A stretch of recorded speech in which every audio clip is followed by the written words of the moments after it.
السلام علیکم اسٹوڈنٹس، آپ کی ٹیچر مسز فوزیہ تبسم کامران۔ جیسا کہ آپ کو پتہ ہے کہ ہم اپنا بین الاقوامی تجارت کا چیپٹر پڑھ رہے ہیں، تجارت کا چیپٹر پڑھ رہے ہیں۔ اس کا آج دوسرا لیکچر ہے جس کا ٹاپک ہے بین الاقوامی تجارت کے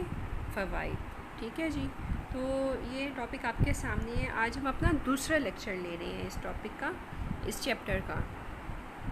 اب یہ کہ کیا فوائد ہیں بین الاقوامی تجارت کے، میرٹس کیا ہیں، انٹرنیشنل ٹریڈ جو ہے وہ اپنے اندر کیا خصوصیات رکھتی ہے، اس کے کیا فوائد ہوتے ہیں۔ تو آپ یہ دیکھیں کہ سب سے پہلے جو ہے ہمیں اویلیبلٹی آف گڈز ہوتی ہے کہ جو بین الاقوامی تجارت ہے، انٹرنیشنل ٹریڈ سے ہمارے ملک میں وہ چیزیں بھی موجود ہوتی ہیں جو ہمارے ملک میں پروڈیوس نہیں ہوتی، اور جو ہمارے ملک میں نہ پروڈیوس ہوتی ہیں نہ ہی ہمارے ملک میں نیچرلی موجود ہوتی ہیں۔ تو وہ تمام چیزیں انٹرنیشنل ٹریڈ کے ذریعے ہم اپنے ملک میں منگا سکتے ہیں، اور یہاں پہ وہ چیزیں جن کو پیدا کرنے پہ مصارف زیادہ آتے ہیں ان چیزوں کو ہم پروڈیوس نہیں کرتے اور ہم دوسرے ملک سے منگا لیتے ہیں۔ جیسے پاکستان چائے، پان یا پٹسن وغیرہ بنگلہ دیش سے، سری لنکا سے حاصل کرتا ہے، اسی طرح اپنی مصنوعات ان ممالک میں بھیجتا ہے۔ پھر اویلیبلٹی آف نیسیسٹیز ہوتی ہیں کہ بعض اوقات صورتحال ایسی ہو جاتی ہے کہ لوگوں کو جو ضروری اشیاء ہوتی ہیں وہ موجود نہیں ہوتی، یا کوئی قحط پڑ گیا ہے، کوئی پرابلم ایسی ہو گئی ہے تو لوگوں کو اشیاء کے حصول میں دقت ہو رہی ہے، تو پھر ہم دوسرے ملک سے ان چیزوں کو منگا سکتے ہیں۔ پھر یہ بھی ہوتا ہے مثال کے طور پہ جیسے آپ یہ دیکھ لیں کہ ہماری جو انسانی جان بچانے کی میڈیسنز ہوتی ہیں ہمارے ملک میں اتنی اویلیبل نہیں ہے، لیکن ہم اسے دوسرے ممالک سے منگا لیتے ہیں، اور اگر تجارت نہ ہو تو پھر یہ سب چیزیں جو ہیں مشکل ہو جائیں۔ پھر کنٹرول اپون فیمن کے قحط سے بچاؤ کے لیے، اگر فرض کریں کسی ملک میں قحط ہے یا کسی ملک میں کوئی ایک سال ایسی آئے کہ بہت زیادہ سیلاب، تباہ کاریاں، کوئی انیوژل سچویشن، ٹھیک ہے، یہ سب چیزیں ہو گئی ہیں اور اس ملک میں اناج کی کمی ہو گئی ہے، تو اب کنٹریز اتنے ڈیولپڈ ہو گئی ہیں کہ وہ ایک جگہ سے دوسری جگہ اناج کو پہنچا دیتے ہیں، اور پہلے ہی ہم اس کو قحط کی صورتحال پیدا ہونے سے ہم بچ جاتے ہیں۔ پھر ہماری ڈیفنس ریکوائرمنٹس ہوتی ہیں۔ ڈیفنس ریکوائرمنٹس دیکھیں، ہم اپنا زیادہ تر جو سامان ہے وہ باہر کے ملکوں سے منگاتے ہیں۔ ہمارے ہاں بھی اب جنگی سامان تیار ہونا شروع ہو گیا ہے، شکر الحمدللہ، لیکن یہ کہ ابھی بھی ہم اس فیلڈ میں کچھ پیچھے ہیں، بلکہ ہر ملک جو ہے وہ دوسرے ملک سے اس کے پاس موجود ٹیکنالوجی سے فائدہ حاصل کرنا چاہتا ہے، اور امپورٹ ایکسپورٹ جو ہے وہ پاسبل ہو جاتی ہے۔ پھر یہ کہ بہت سی جو صنعتی ترقی ہے اس کو تیز اس لیے ہو سکتی ہے کہ جب ہم اشیاء و خدمات پروڈیوس کرتے ہیں تو صرف ہماری ملکی مارکیٹ نہیں بلکہ غیر ملکی مارکیٹ میں بھی ہم اپنی چیزیں برآمد کرتے ہیں، اور اس طرح سے ہمارا معاشی ترقی جو ہے وہ بحال ہوتی ہے اور معاشی ترقی میں اضافہ ہوتا ہے۔ پھر ہمارے دوستانہ تعلقات بھی ہوتی ہیں، فرینڈلی ریلیشن شپ قائم ہو جاتے ہیں، لڑائی جھگڑے ختم ہو جاتے ہیں، تجارتی معاہدے ہو جاتے ہیں، ٹھیک ہے نا، جیسے پاکستان، سعودی عرب وغیرہ ان میں بہت زیادہ دوستی تھی۔ آج کل کچھ حالات ذرا گڑبڑ ہیں، لیکن یہ وہ ممالک ہیں کچھ کہ جن میں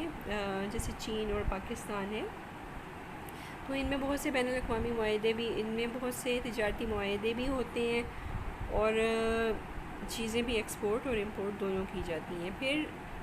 چیپر گڈز ہوتی ہیں کہ بعض چیزیں بنانے میں ہمارے ملک میں اگر فرض کریں اس کی کاسٹ اتنی زیادہ ہے کہ بعد میں اس کی پرائس لوگوں کی ریچ میں نہیں ہوگی یا لوگ اس کو کم خریدیں گے، تو پھر یہ ہوتا ہے کہ ہم وہی چیز جو ہے اگر ہمیں باہر کے کسی ملک سے سستی مل رہی ہے اور اس کی قیمت ہمارے بنانے کی بجائے جب ہم اسے امپورٹ کرنے کے بعد بھی ہماری اس کی قیمت کم رہتی ہے اور لوگ اس کو افورڈ کر لیتے ہیں، تو وہ چیز ہم پھر باہر سے منگاتے ہیں اور اپنے پاس جو موجود ریسورسز ہوتے ہیں ان کو ان اشیاء کی پروڈکشن میں لگاتے ہیں جو ہم پروڈیوس کر رہے ہوتے ہیں، تاکہ ہم اپنی چیزیں ایکسپورٹ کر سکیں۔ پھر ہماری coordination between demand and supply جو ہے وہ زیادہ ایزی ہو جاتی ہے، طلب اور رسد میں ہم منگی ہو جاتی ہے۔ اگر کسی وقت طلب زیادہ ہو جائے تو ہم باہر کے ملکوں سے بھی چیز منگا سکتے ہیں، اور اگر کسی وقت رسد زیادہ ہو جائے تو کیا ہو سکتا ہے کہ ہم پھر اپنے ملک سے چیز باہر ایکسپورٹ کر دیتے ہیں۔ اس طرح دوسرے ملکوں میں ہماری چیزیں بھی چلی جاتی ہیں اور انٹروڈیوس ہو جاتی ہیں، اور ہمارے ملک میں طلب و رسد میں جو ہے وہ کوآرڈینیشن رہتی ہے۔ پھر advantages of large scale production, کہ جب ہم کوئی بھی چیز بڑے پیمانے پہ بناتے ہیں تاکہ ہم ایکسپورٹ کر سکیں، تو پھر اس کو ایکسٹرنل اکانومیز آف اسکیل اور انٹرنل اکانومیز آف اسکیل جو ہے وہ لارج اسکیل پہ حاصل ہوتی ہیں۔ پھر جب ہم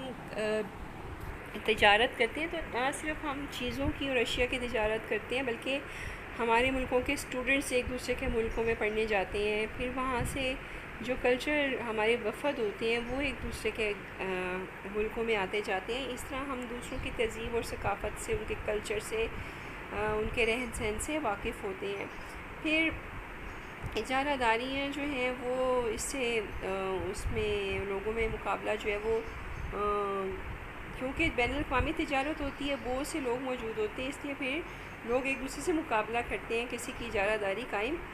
رہنی مشکل ہوتی ہے، اور اس طرح سے لوگوں کی ایکسپلائٹیشن نہیں ہوتی، بلکہ لوگ جو ہیں وہ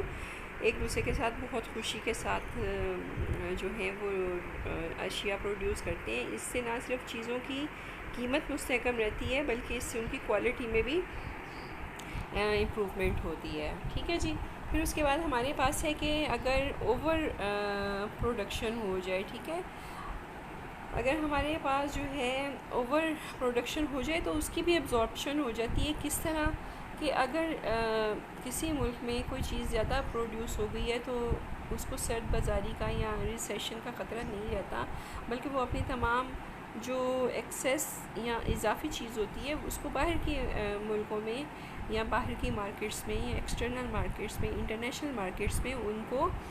آپ یہ کہنے کہ انٹروڈیوس کروا دیتا ہے، اور اس سے ہمارے اور پھر زر مبادلہ بھی ظاہر فارن ایکسچینج بھی حاصل کرتا ہے، اور ہمارے ملک میں جو ہے وہ ریسیشن اور سد بازاری کا بھی خطرہ نہیں رہتا ہے۔ ٹھیک ہے جی اسٹوڈنٹس، آج کا ہمارا لیکچر یہیں پہ ختم ہوتا ہے، ہم اپنا اگلا لیکچر پھر سٹارٹ کریں گے انشاءاللہ۔ اوکے جی، اللہ حافظ اسٹوڈنٹس۔